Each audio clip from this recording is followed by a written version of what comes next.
All right, let's do it. Let's jump right in. Yep. Indiana goes to Ohio State. If Yep. you would have told me beginning of the season that this was going to be the biggest game that we talk about on this podcast, I'd be like, Yeah. what is going on in Right. college football? Man, this is fun. And I got to be honest, too. I love the old way of the national championship, right? The top two teams go at it. Yeah. But, man, the way that the playoff is expanded now, Mm-hmm. in fairness, it makes things exciting. Like, Super it makes exciting. these games super exciting. There's so much slip in all of this, you know what I mean? Because if one team wins and one team loses, depending on which team it is, 100%. we're going to see a different playoff. Oh, most likely. 100%, So, all right, let's get into this game. So, Indiana undefeated on the season. Right. Ohio State's only loss to Oregon. Yeah. Ohio State minus 12. Yep. Minus 12. Interesting, because what would tell me as a viewer that Indiana's going to lose this game, right? Like, what about it? I haven't seen anything this season that would make me think to myself, Indiana should lose this game. Now, on the flip side, I've watched Ohio State play and say that's a great football team. 100%. Right? A great football team. Talent-wise, maybe the best. So, I'm going to say something that I personally think matters. Right. And it's up to the viewer at home to decide if they think this matters. Okay. Or you. Okay. Ohio State will be playing their 5th straight game. Yeah. Indiana is coming off a bye week. Does that matter? 100%. And we saw it last week with Oregon too.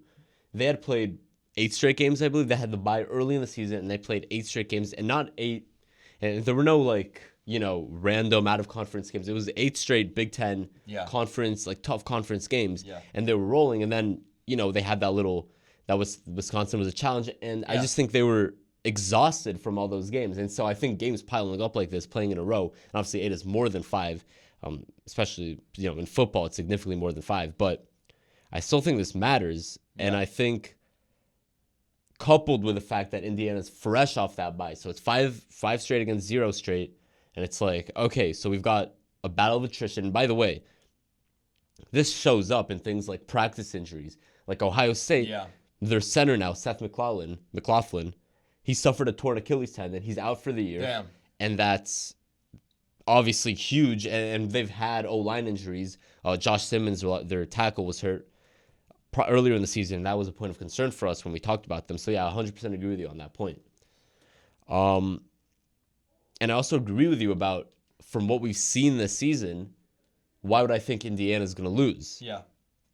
Now, I've heard the noise, you've heard the noise, and I'm very happy that we, as a podcast, are not or do not represent the people that will get on their mics or will use their platforms to complain about the fact that the SEC teams are being unfairly treated and that they should get better treatment or unequal treatment. Facts. Because they're in the SEC and they play the SEC schedule, but Indiana should not. Then this is a narrative that's been going on, that Indiana shouldn't have this high ranking, that all these SEC teams should be ranked above them because they're in the SEC, which, pick a lane, right? All these years of the 14 playoff has been complaints about we see the same teams over and over again, and it's always these same teams, and it's boring, and why don't we give these other teams a shot that were undefeated and deserved it? Last year, there was uproar about FSU missing it. Yeah. Right?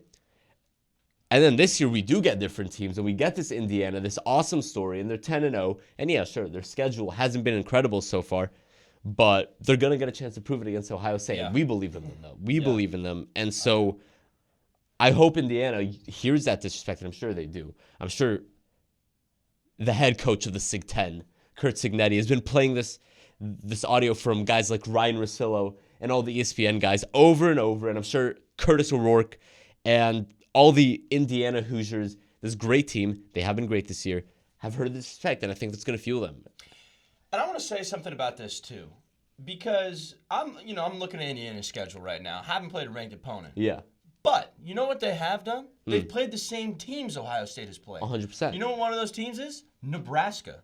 I mean, I know you know that.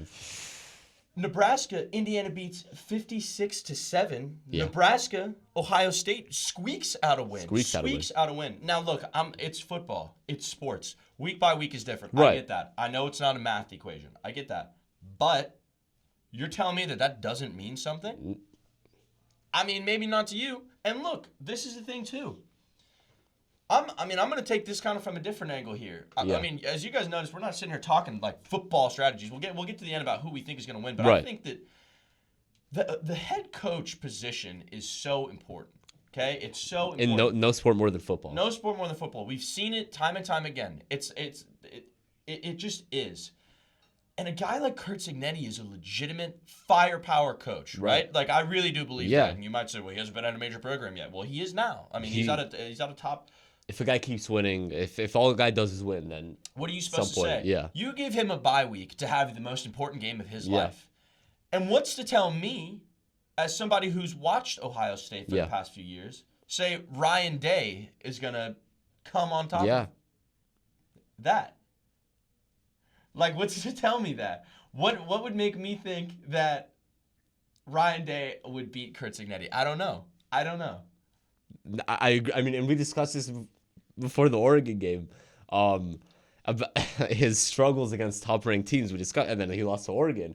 But 100%, like that's totally valid, and I totally agree with that. And it feels almost like we're disparaging Cignetti and Indiana for not having had the chance to prove it yet. But we don't mind propping up Ohio State when they've proved that they do fall short in those spots a lot.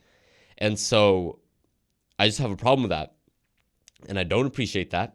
And I don't think Indiana appreciates it either. And I think, they're a great coach team. And a great coach team, they come prepared. And Ohio State, they might just be tired. And we'll see. We'll see on Saturday.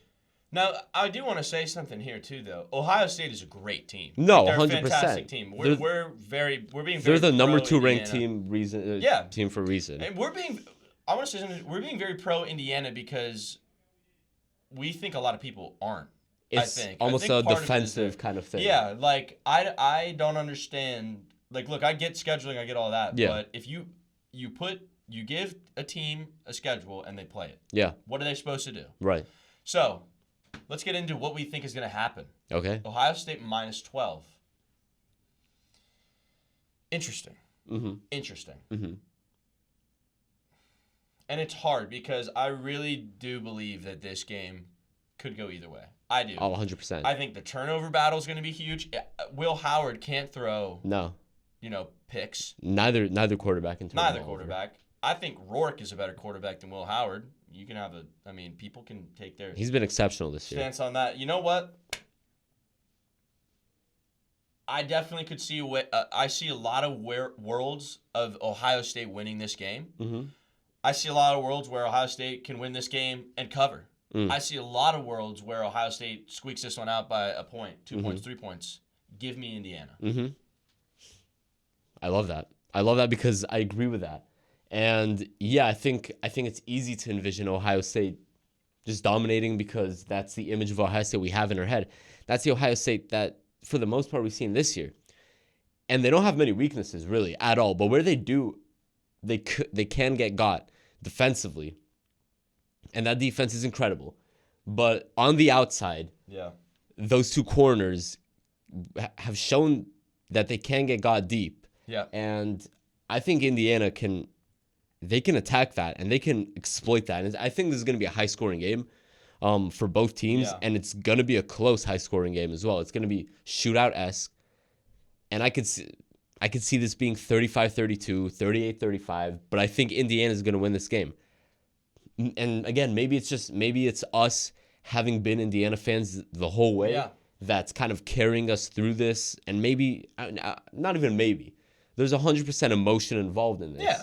And because, honestly, I want to see Indiana win. I want to see Indiana win so all the complainers can shut up, frankly, and not have any leg to stand on, even though they'll champion Texas, which, by the way, I'm a huge Texas fan, but who has Texas beat? Vanderbilt? That's their best win. So, give me a break. I know they play in the SEC, but their best wins are Vanderbilt and Arkansas. That doesn't move me, even though I think Texas is great. Again, it's not even a Texas thing.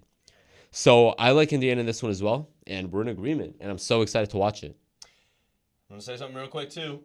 Ohio State, statistically, number 1 defense in the country. 10.3. Indiana, statistically, Number 2 offense in the country. Strength on strength. Unstoppable object versus immovable force. No. Unstoppable force force versus immovable object. Yeah. I feel like we can clip so many random things from this We can. Yap session. I love it. Okay. Awesome.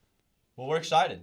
So Very excited. But, like I said, I see a lot of worlds where Ohio State wins this game and could win by a lot. So, very interested to see how this game goes, plays out, and we will dive into it. But right now, let's dive into the rundown.